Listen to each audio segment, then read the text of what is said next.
Las categorías de fósforo extractable, según el método analítico de determinación, para establecer categorías de suficiencia, nivel muy bajo, bajo, medio, alto y muy alto de fósforo, varían un poco dependiendo del método de determinación.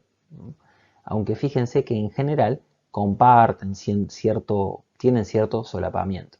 Entonces fíjense que yo marqué fósforo Bray, que es el más común. Todos estos umbrales son adaptados con información de Argentina.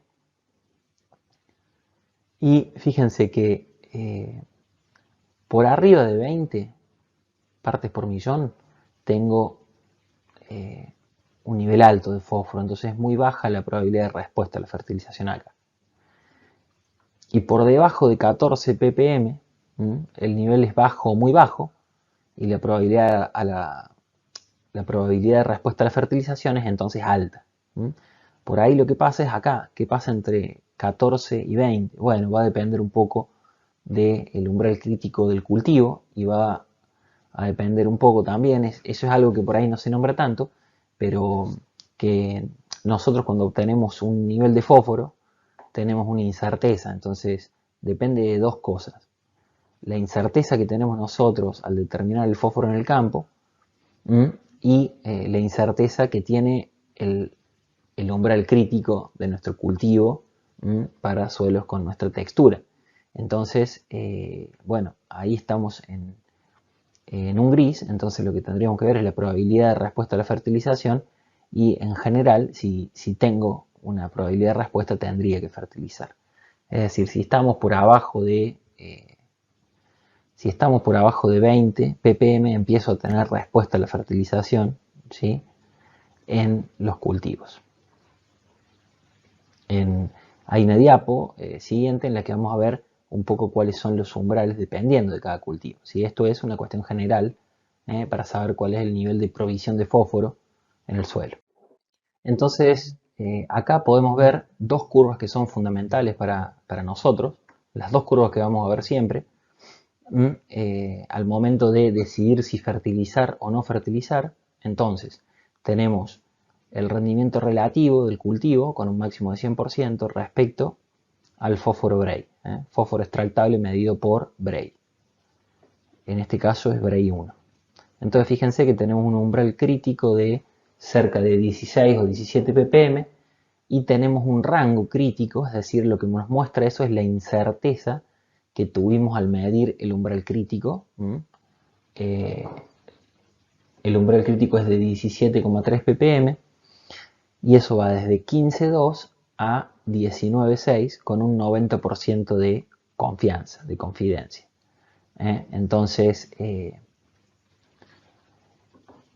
bueno, en realidad tenemos es como un más menos 2 ppm, la incerteza, y entonces si estamos por arriba de esto, tenemos alta probabilidad de no tener respuesta, o sea, tenemos baja probabilidad de respuesta. Y si estamos por debajo del límite inferior del rango crítico, podemos decir con un 90% de confidencia que vamos a tener una alta probabilidad de respuesta. ¿Sí?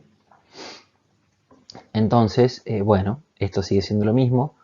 Si estoy por encima del rango crítico, fertilizo. Si estoy por debajo, perdón, si estoy por encima del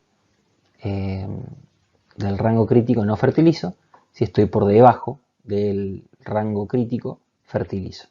Y acá lo que veo, que esta curva es muchas veces menos observada, pero es muy importante.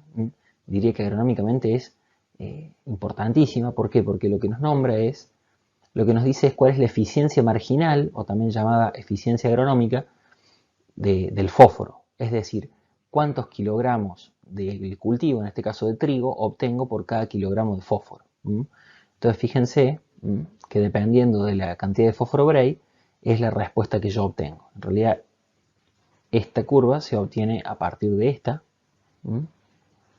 derivando esta curva, y a medida que tenemos mayor fósforo Bray, tenemos menor eficiencia agronómica. Entonces, ¿para qué nos sirve esto? Esto nos sirve para decir, bueno, en realidad si el kilo de fósforo nos cuesta tantos kilos de trigo, por ejemplo, si está muy caro el fertilizante y un kilo de fósforo cuesta como 30 kilos de trigo, entonces bueno, cuando, cuando caigo por debajo de una eficiencia agronómica de 30 kilos de trigo por kilogramo de fósforo, ya no me conviene aplicar fósforo. Entonces es una manera muy intuitiva con esta curva de graficar la relación de precios y poder saber hasta dónde tendría que fertilizar y cuál es entonces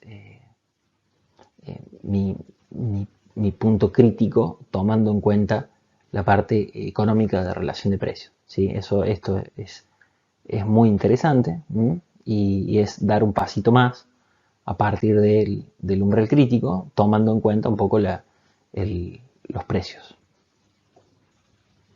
Yo puede ser que tenga respuesta, pero que esa respuesta no sea suficiente para que la compra de fertilizante me dé ganancia.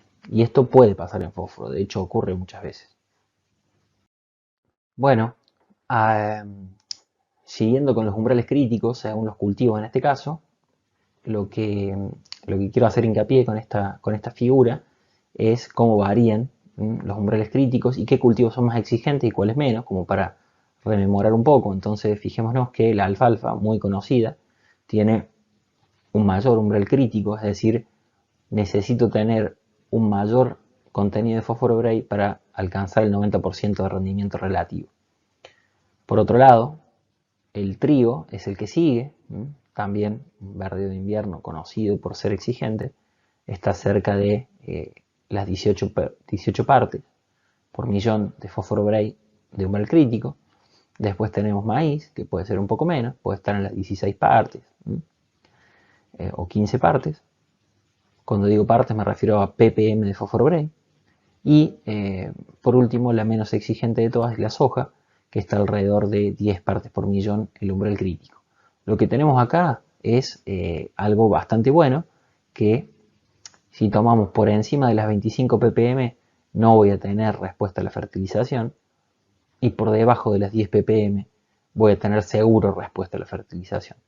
En lo que me va a influir el cultivo es entre las 10 y las 25 ppm.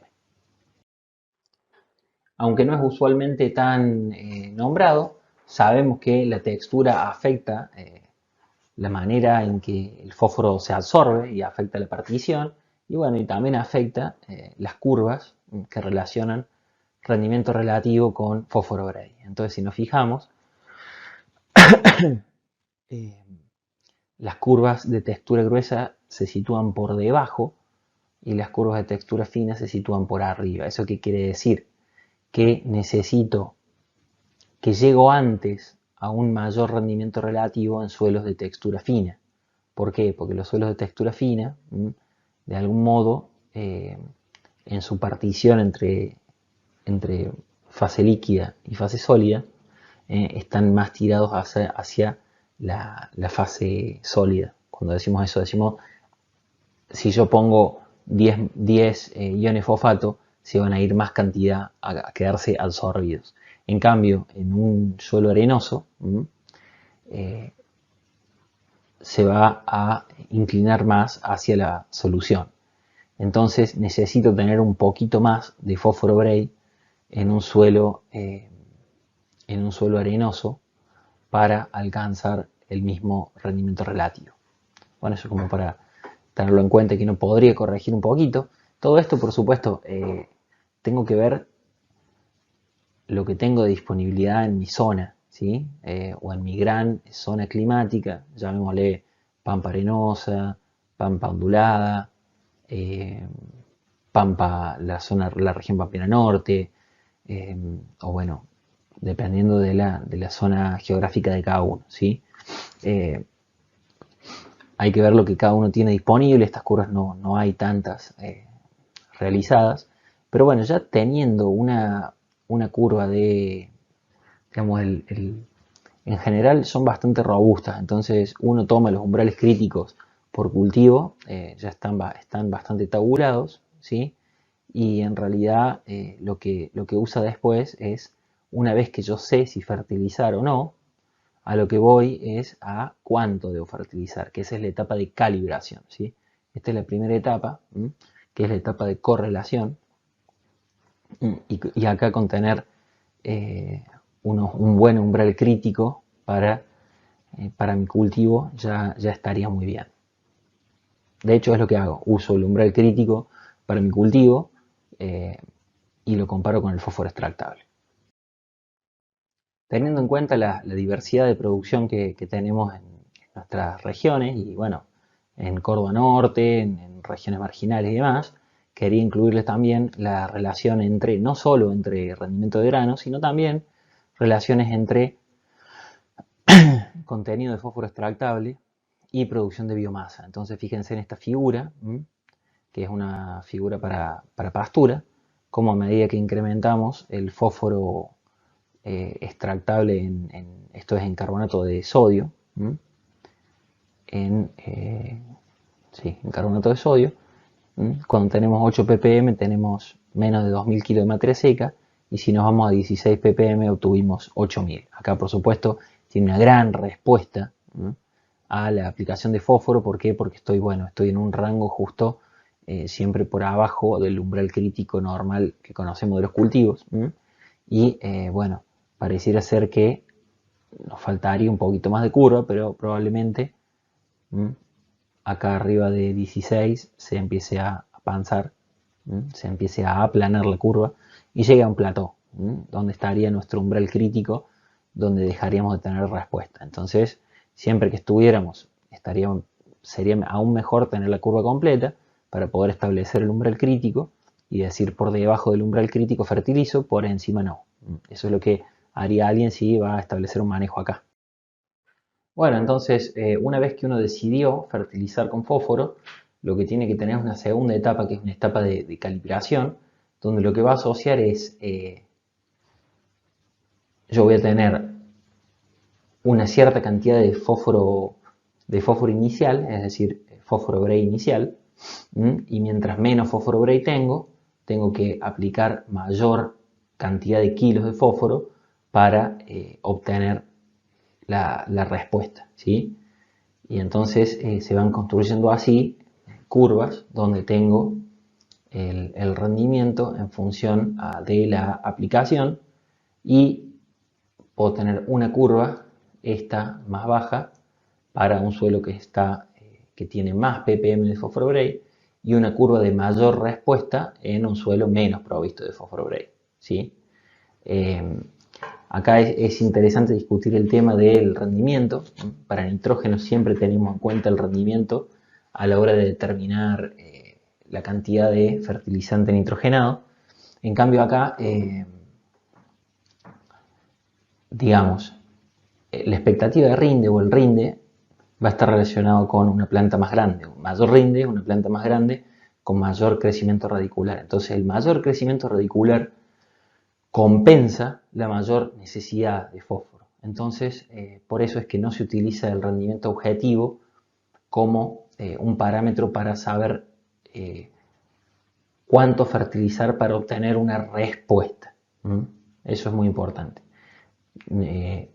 El rendimiento esperable para fósforo no se relaciona con la respuesta. Ahora bien, si yo tengo un cultivo que me va a alcanzar 15 toneladas, va a extraer mucho más fósforo. Entonces, si lo comparamos con un cultivo que va a alcanzar 5 toneladas, ¿sí? El de 15 toneladas de maíz va a extraer 3 veces más fósforo que el cultivo de 5 toneladas de maíz. Entonces, yo voy a aplicar la misma cantidad de fósforo y voy a obtener respuesta en los dos. Lo que va a suceder es que en el cultivo que alcanza 15 toneladas de maíz, se me va a llevar mucho más fósforo y el balance va a ser mucho más negativo. Por eso es que si yo quiero no entrar en una estrategia de suficiencia, y eso es algo que vamos a discutir llegando a finalizar la presentación, que son estrategias de fertilización de fósforo, Si yo quiero solo suficiencia, es decir, quiero solo que ese cultivo presente respuesta a la fertilización y alcance el rendimiento objetivo, el rendimiento no me va a afectar en la cantidad que yo fertilizo. Ahora bien, si yo quiero hacer una fertilización de, por lo menos de mantenimiento, yo tengo que darle al cultivo todo lo que se lleva. Entonces, si se lleva 30 kilos, le tengo que devolver 30. Entonces ahí la fertilización sería mayor a medida que tengo mayores extracciones, pero por la estrategia, porque quiero mantener el nivel de fósforo a donde estoy.